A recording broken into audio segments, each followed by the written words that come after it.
بہرحال واقعہ کیا ہے تاریخی اعتبار سے کہ یہ 10ویں سال میں نامزد کر دیا یزید کو اپنے بعد خلیفہ کے لیے ولی عہد.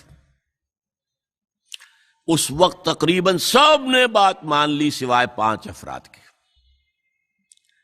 وہ 5 افراد بہت اہم تھے، بہت اہم. ابو بکر اہم ترین آدمی تھے، ان کے بیٹے عبد الرحمن ابن ابو بکر. عمر نمبر 2 تھے عبداللہ ابن عمر. زبیر عبداللہ ابن زبیر. عباس عبداللہ ابن عباس. اور حسین ابن علی. حضرت حسن کا انتقال ہو گیا تھا. اہل تشیع کا کہنا یہ کہ زہر دیا گیا، واللہ عالم، میں کچھ نہیں کہہ سکتا. میں کوئی تاریخ کا محقق اس معنی میں نہیں ہوں، میں موٹی موٹی باتیں جانتا ہوں. بہرحال انتقال ہو گیا تھا. 5 آدمیوں نے نہیں مانا. لیکن دیکھیے یہ تھی تدبر کی بات حضرت امیر معاویہ کی. کوئی دباؤ نہیں ڈالا، کوئی جبر نہیں کیا، کوئی کسی کو نقصان نہیں پہنچایا کہ نہیں مان رہے تو یہ کر دیں. نہیں، دیکھیں گے جب وقت آئے گا. جب وقت آیا حضرت معاویہ کے انتقال کے بعد، اب ایک صاحب جا چکے تھے، حضرت عبد الرحمن ابن ابی بکر فوت ہو چکے، اب 4 رہ گئے. 3 عبادلہ، عبداللہ ابن عمر، عبداللہ ابن عباس، عبداللہ ابن زبیر، ایک حسین ابن علی رضی اللہ تعالی عنہم اجمعین. جب بیعت ہو گئی یزید کی تو اب ان کے درمیان اختلاف ہوا. یہ بات اچھی طرح سمجھ لیجئے، تاریخی حقائق، موٹے حقائق کو چھوڑ کر باریکیوں میں جب پڑھتے ہیں تو معاملہ غلط ہو جاتا ہے. موٹے حقائق کو سمجھیے. جیسے کہتے ہیں میکرو اکنامکس اور مائکرو اکنامکس. میکرو ہسٹری جو ہے، 2 ایک طرف ہو گئے، 2 ایک طرف ہو گئے.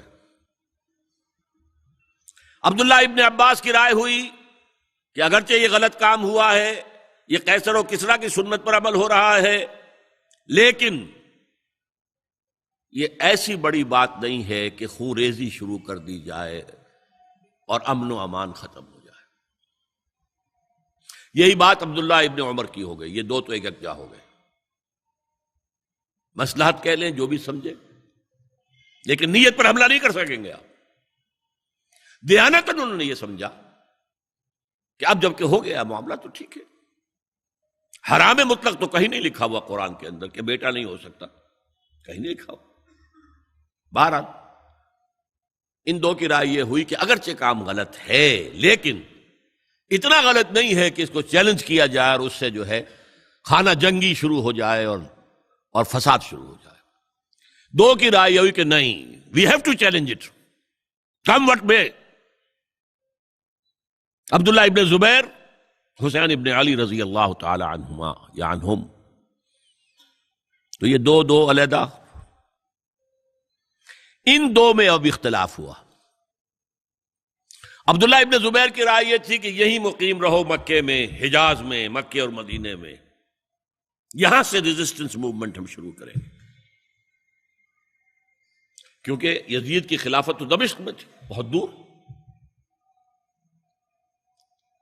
حضرت حسین کو خطوط آ رہے تھے کوفے سے. کوفہ حضرت علی کا صدر مقام رہا تھا، اور جن سبائیوں نے فتنہ پیدا کیا تھا حضرت عثمان کے خلاف، وہ بھی وہیں آباد تھے.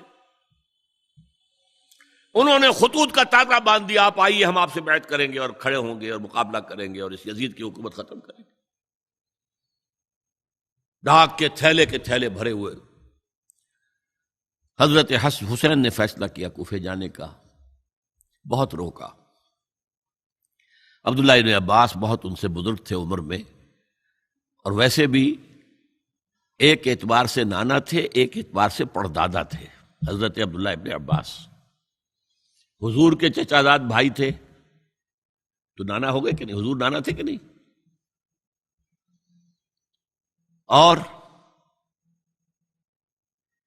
حضور کے چچا تھے حضرت عباس، ان کے بیٹے ہیں یہ. تو اس اعتبار سے حضرت علی رضی اللہ تعالیٰ عنہ کے کیا ہو گئے؟ چچا. بہرحال میں کچھ گڑبڑ کر رہا ہوں اس وقت. وہ دوڑتے جا رہے تھے کہ حسین خدا کے لیے مت جاؤ، خدا کے لیے مت جاؤ، یہ کوفی تمہارا ساتھ نہیں دیں گے، الکوفی لا یوفی، کوفی وفا نہیں کرتا وعدہ، اور خدا کے لیے اگر جانا ہے اپنے گھر والوں کو یہاں چھوڑ جاؤ۔ بس حضرت حسین پر رضی اللہ تعالی عنہ جو ایک کیفیت تھی، انہوں نے سب باتوں کو نظر انداز کیا۔ وہاں ہزاروں لوگوں نے مسلم بن عقیل جو حضرت حسین کے نمائندے کی حیثیت سے پہلے گئے تھے، ان کے ہاتھوں پر بیعت کیا، وہ خطوط آ رہے تو اور بھی بات پختہ ہو گئی۔ ابھی راستے ہی میں تھے کہ پتہ چلا کہ ابن زیاد گورنر بن کر آیا ہے، اور اس نے جو وہاں پر تشدد کیا ہے اور ڈنڈا برسایا ہے، سب بیعت ویعت توڑ کے گھروں میں چھپ گئے، اور مسلم بن عقیل جو ہیں وہ بے یار و مددگار شہید بھی کر دیے گئے۔ حضرت حسین نے ارادہ کیا کہ واپس ہو جائیں مدینے کی طرف۔ اب مسلم بن عقیل کے بیٹے جو ہیں، وہ عرب کی ایک غیرت ہے، ایک آنر جسے آج کل کہتے ہیں، ہم اپنے باپ کا بدلہ لیے بغیر نہیں جائیں گے۔ اور حضرت حسین کی شرافت اور مروت، یہ لوگ میرے ساتھ آئے تھے نا، میرا ساتھ دے رہے تھے، اب میں ان کا ساتھ کیسے چھوڑوں؟ بہرحال وہ حادثہ فاجعہ ہو کر رہا، اور اس میں سب سے بڑا سبب جو بنا ہے وہ میں چاہتا ہوں جس کی طرف کسی کی نگاہ نہیں گئی۔ افسوس یہ ہے کہ میرا اس پر جو کتاب چاہے سانحہ کربلا وہ آؤٹ آف پرنٹ تھا، کوشش تھی کہ آج یہاں وہ پیش کیا جاتا، مختصر ترین، لیکن آپ دیکھیں گے کہ کلیئر ہو جاتی ہے ہسٹری۔ دو کتابچے ہیں، شہید مظلوم، میرے نزدیک مظلوم ترین شہید حضرت عثمان رضی اللہ تعالی عنہ، اور سانحہ کربلا، بہت بڑا سانحہ ہے، اس میں کوئی شک نہیں۔ حضرت حسین کا صبر اور مثابرت اور استقلال اور شجاعت یہ مثالی ہے تاریخ کے اندر۔ اپنے سامنے جو ہے، اپنے ایک ایک کر کے چراغ گل ہو رہے ہیں، خاندان سارا ختم ہو رہا ہے، شیرخوار بچے شہید ہو رہے ہیں۔ وہ تو ایک بچہ بیمار تھا، حضرت علی بن حسین زین العابدین رحمت اللہ علیہ، وہ بچا ہے، لیکن اصل میں شرافت اور مروت جو ہے وہ بسا اوقات اپنی شرافت کی وجہ سے مار کھا جاتی ہے۔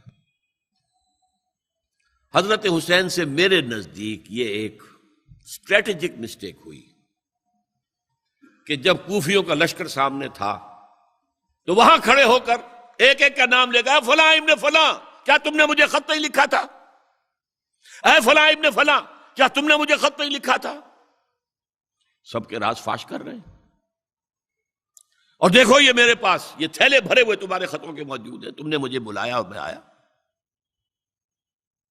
یہ بات تھی جس کی بنا پر اب ان کے لیے کوئی چارہ نہیں تھا کہ انہیں شہید کر دیں، ورنہ تو یہ ہمارا بھانڈا پھوڑ دیں گے جا کر یزید کے پاس، تو ہماری کھالیں کھنچ جائیں گی۔ یہی وجہ ہے کہ حضرت حسین نے 3 آفرز کی، مجھے واپس مدینے جانے دو، نہیں، مجھے یزید کے پاس جانے دو، نہیں، مجھے کہیں اسلامی سرحد پر بھیج دو، میں وہاں پر کافروں سے جنگ کرتے ہوئے زندگی ختم کر لوں گا، نہیں، ہیئر اینڈ ناؤ بیعت کرو۔ یہ حضرت حسین کی شرافت، غیرت، حمیت، مروت اس کے خلاف تھا، لہذا انہیں شہید کیا گیا۔ اور پھر خیموں کو آگ لگائی گئی۔ یہ نوٹ کیجئے کیوں لگائی گئی۔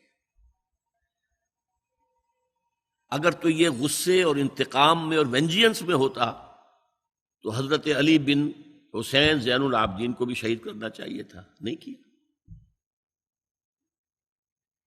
اگر یہ اس طرح کا معاملہ ہوتا تو خواتین کی بے حرمتی ہوتی، نہیں ہوئی۔ یہ خیمے کیوں جلائے؟